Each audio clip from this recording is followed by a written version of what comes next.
Hello viewers, मैं हूं सरताज sir. आप देख रहे हैं सरताज सर की क्लास। भाई साहब, लॉकडाउन में आदमी घर पर रह रहकर औरतों के घर के कामों में हेल्प कराना सीख गए और अब तो खुद ही कमेंट करके मुझे कहते हैं सर वो घर के कामों से जुड़े इंग्लिश के वर्ड्स बताओ ना प्लीज, पे कोई वीडियो बनाओ, हम इसमें करियर बनाना चाहते हैं। अच्छा तो डोंट वरी, आज मैं आपको घर के कामों से जुड़े कमाल कमाल के 12 इंग्लिश के वर्ड्स और फ्रेजेस सिखाऊंगा जो आपकी डेली लाइफ की इंग्लिश स्पीकिंग में बहुत काम आएंगे। अब घर के कामों से जुड़े से कमाल कमाल के 12 इंग्लिश के वर्ड्स और फ्रेजेस सीखने के लिए इस वीडियो का अंत तक जरूर देखिएगा। आगे बढ़ने से पहले चैनल को सब्सक्राइब कर दीजिए, सब्सक्रिप्शन बटन में बेल आइकन को उसको दबा दीजिए ताकि रोजाना वीडियोस के नोटिफिकेशंस आपको बिल्कुल टाइम पर मिल जाए।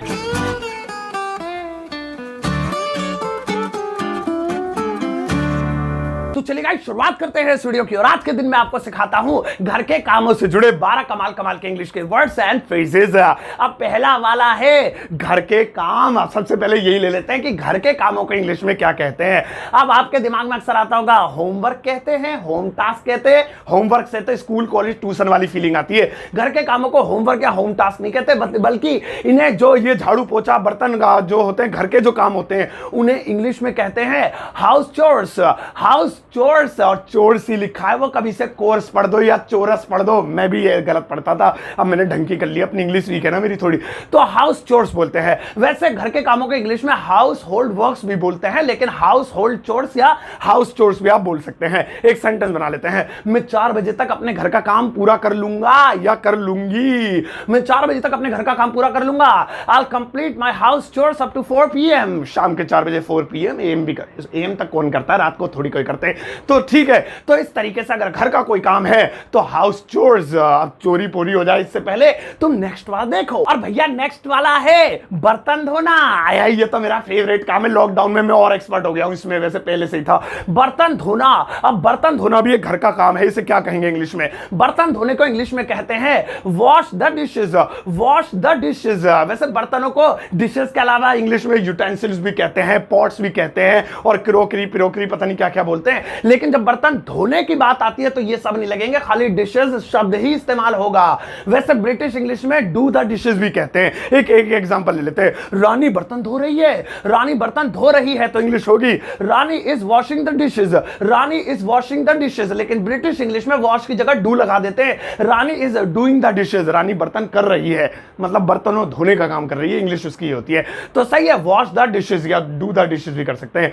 आओ अब नेक्स्ट वाला घर का काम देखें। और भैया नेक्स्ट वाला है झाड़ू लगाना। झाड़ू लगाना।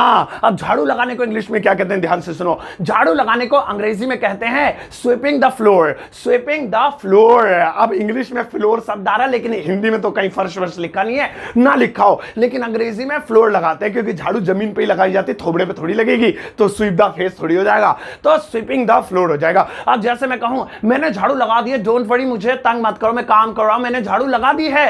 आई have swept the floor. I have swept the floor। Sweep की सेकंड और थर्ड फॉर्म स्वेप्ट होती है, लेकिन अमेरिकन इंग्लिश में स्वीप्ड भी कर सकते हैं, ईडी भी लगा सकते हैं। गूगल भी दोनों ही बताता, हद यार, अंग्रेज कैसे हैं, दोनों यूज कर रहे हैं, तो सही है। तो स्वीपिंग द फ्लोर यानी झाड़ू लगाना।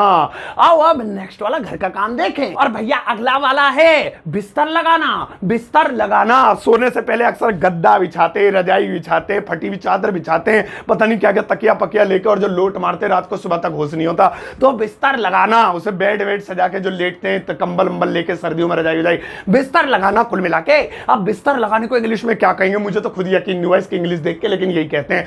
बिस्तर लगाने को अंग्रेजी में कहते हैं मेक द बेड। मैं तो पहले सोच रहा था बेड बनाना में कारपेंटर बन जाता इसे देख के, लेकिन मेक द बेड का मतलब बेड बनाना नहीं, बल्कि बिस्तर लगाना होता है, बिस्तर तैयार करना होता है। तो जैसे मैं कहूं तुमने बिस्तर नहीं लगाया, मैं कहां सोऊंगा, कहां यहां बिस्तर बिस्तर। अरे हाँ, इंडिया में हम बिस्तर लगाने को बिस्तर बिछाना कहते हैं, बिस्तर तो बिछा दे, वो एक ही बात है, लगाना है बिछाना। तुमने बिस्तर नहीं लगाया या तुमने बिस्तर नहीं बिछाया तो इंग्लिश में होगी, इसकी इंग्लिश होगी you did not make the bed. You did not make the bed. तुमने बिस्तर नहीं लगाया, तुम खूब बनाओ, वह बिस्तर लगा रही है, मैं बिस्तर लगा रहा था, मैंने बिस्तर लगा लिया, तो आप बिस्तर लगाओ या बिछाओ, मेक द बेड। आओ अब नेक्स्ट वाला घर का काम देखें। और भैया नेक्स्ट वाला है चादर बिछाना। चादर बिछाना। चादर बिछाने में भाई साहब हालत खराब हो जाती है, इस कोने से बिछाओ उधर भाग जाती है, मैं तो कंगे से घुसेड़ देता हूं बेड के तकिए उसके गद्दों के नीचे।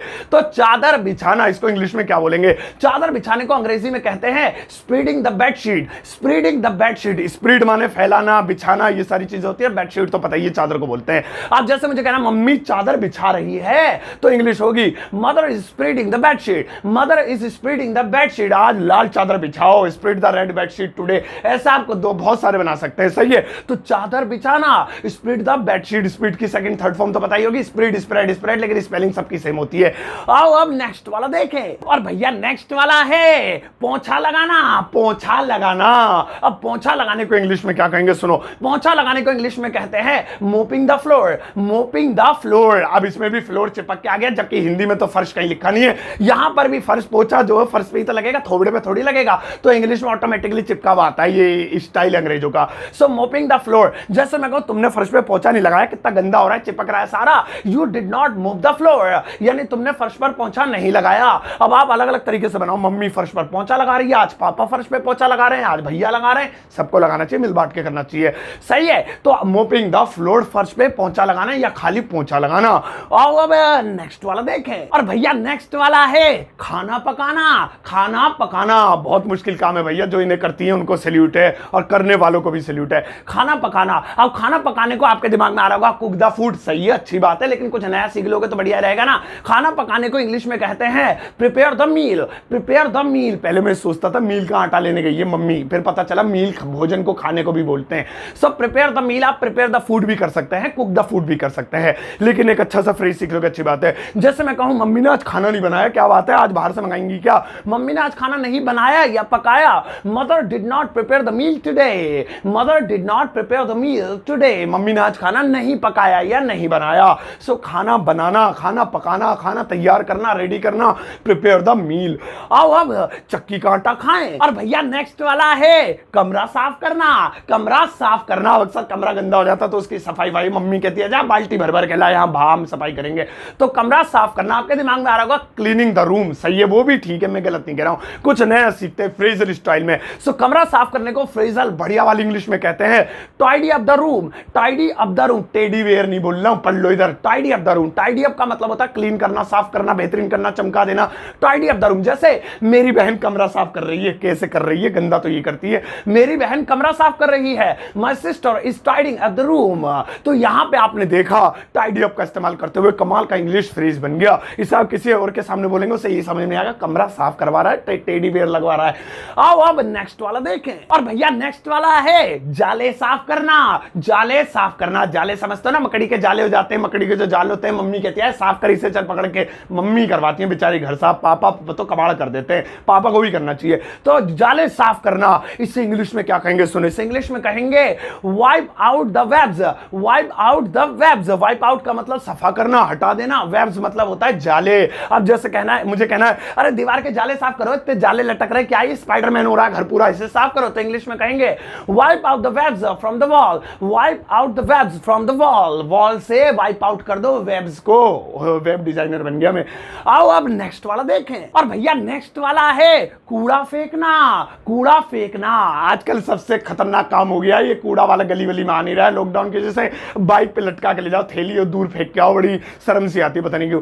कूड़ा फेंकना, अब कूड़ा फेंकने को इंग्लिश में क्या कहेंगे? सुनो, इसकी इंग्लिश होगी throw the trash away. Throw the trash away, trash बोलते हैं कूड़े को, कचरे को, गार्बेज भी बोलते हैं, और पता नहीं क्या क्या बोलते हैं, 4-5 वर्ड्स हो रहे हैं, याद नहीं आ रहे, इंग्लिश वीक है मेरी। सो थ्रो द ट्रैश अवे, कूड़ा फेंकना। अब जैसे मैं कहूं अरे कूड़ा इकट्ठा हो गया, कूड़ा कब फेंकोगे? कूड़ा कब फेंकोगे? When will you throw the trash away? When will you throw the trash away? मुंह से भी नहीं निकल रहा, आप जल्दी फेंक दे। तो सही है, आप याद रखना थ्रो द अवे। आओ अब नेक्स्ट वाला देखें, और भैया नेक्स्ट वाला है कपड़े प्रेस करना।